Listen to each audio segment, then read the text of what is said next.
అందరికీ నమస్తే. నేను మీ స్వర్ణ. Welcome back to making with స్వర్ణ. మంచి హెల్దీ రైస్ రెసిపీ చేసి చూపిస్తానండి. వారంలో 2-3 సార్లు అయినా ఇది చేసి పెట్టండి. పిల్లలకైనా పెద్దవాళ్ళకైనా చాలా మంచిది.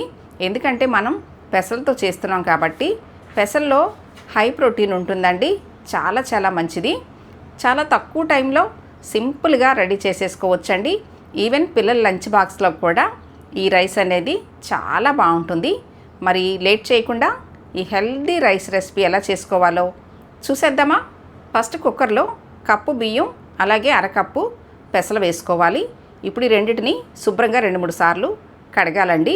మీరు కావాలనుకుంటే పెసల్ని రాత్రంతా కూడా నానపెట్టుకోవచ్చు. నేను ఇన్స్టెంట్గా మీకు చేసి చూపిస్తున్నానండి.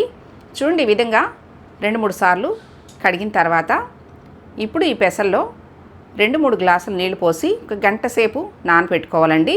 లేదంటే మీరు 2-3 గంటలైనా కానీ నానపెట్టుకోవచ్చండి. అప్పుడు త్వరగా అయిపోతుంది. నేను మీకు గంట తర్వాత పెసలు బియ్యం చూపిస్తున్నాను. చూడండి, ఈ విధంగా నానితే సరిపోతుందండి.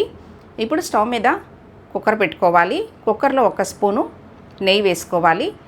మీరు కావాలంటే ఈ ప్లేస్లో ఆయిల్ అయినా వేసుకోవచ్చండి, కానీ నెయ్యితో చేస్తే కమ్మగా ఉంటుంది. ఇప్పుడు కట్ చేసుకున్న 1 ఉల్లిపాయ వేసుకోవాలి. కాస్త పెద్ద ముక్కలుగానే కట్ చేసుకుని వేసుకోండి. ఉల్లిపాయలు ఈ మాత్రం కలర్ మారిన తర్వాత 3-4 పచ్చిమిర్చి మధ్యలో కట్ చేసుకుని వేసుకోవాలి.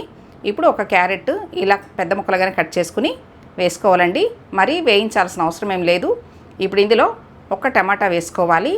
ఎక్కువ వేయించామనుకోండి మళ్ళీ రైస్తో కూడా ఉడికితే కదా, అప్పుడు బాగా మెత్తగా అయిపోతాయి అన్నమాట. అందుకనే కాస్త వేగితే సరిపోతుంది. ఇప్పుడు వీటిలోకి 1/2 స్పూను సాల్ట్ వేసుకోవాలి. తర్వాత 1/2 స్పూను అల్లం వెల్లుల్లి పేస్ట్ వేసుకోవాలి. అల్లం వెల్లుల్లి పేస్ట్ పచ్చివాసన పోయేంత వరకు వేయించిన తర్వాత ఇప్పుడు 1/2 స్పూన్ పసుపు, అలాగే 1 స్పూన్ కారం, అలాగే 1 స్పూను ధనియాల పొడి వేసుకోవాలి. ఇప్పుడు ఇందులో కొద్దిగా కొత్తిమీర వేసుకోవాలండి. ఉంటే వేసుకోండి, లేకపోయినా పర్వాలేదు.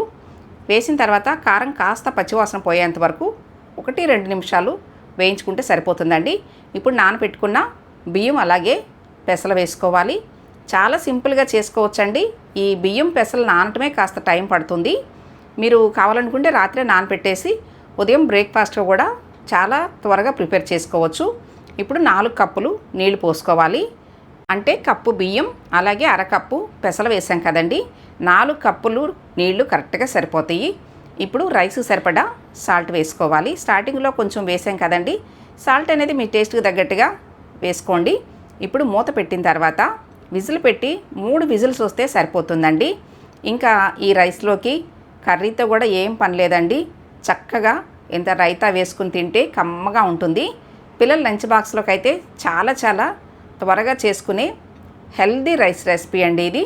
చూడండి, మీకు 3 విజిల్స్ తర్వాత ప్రెషర్ పోయినాక చూపిస్తున్నాను ఎంత పర్ఫెక్ట్గా మన రైస్ అనేది రెడీ అయిపోయిందో. చాలా రుచిగా ఉంటుందండి. తప్పకుండా మీరు కూడా ట్రై చేసి మీకు ఎలా వచ్చిందో నాకు కామెంట్ చేయండి. నేను చేసి చూపించిన ఈ హెల్దీ రైస్ రెసిపీ మీకు నచ్చినట్లయితే ఈ వీడియోని తప్పకుండా లైక్ చేయండి. మీ ఫ్రెండ్స్ అండ్ ఫ్యామిలీ మెంబర్స్కి షేర్ చేయండి. ఫస్ట్ టైం నా ఛానల్ చూస్తున్న వాళ్ళు తప్పకుండా సబ్స్క్రైబ్ చేసుకోండి. ఎందుకంటే మీకు సింపుల్గా చేసుకునే హెల్దీ రెసిపీస్ చేసి చూపిస్తానండి. ఈ రైస్ ఇలా అయినా తినొచ్చు, లేదంటే రైతాతో కూడా తినొచ్చండి. నోటికి చాలా రుచిగా ఉంటుంది. తప్పకుండా ట్రై చేయండి. Thanks for watching.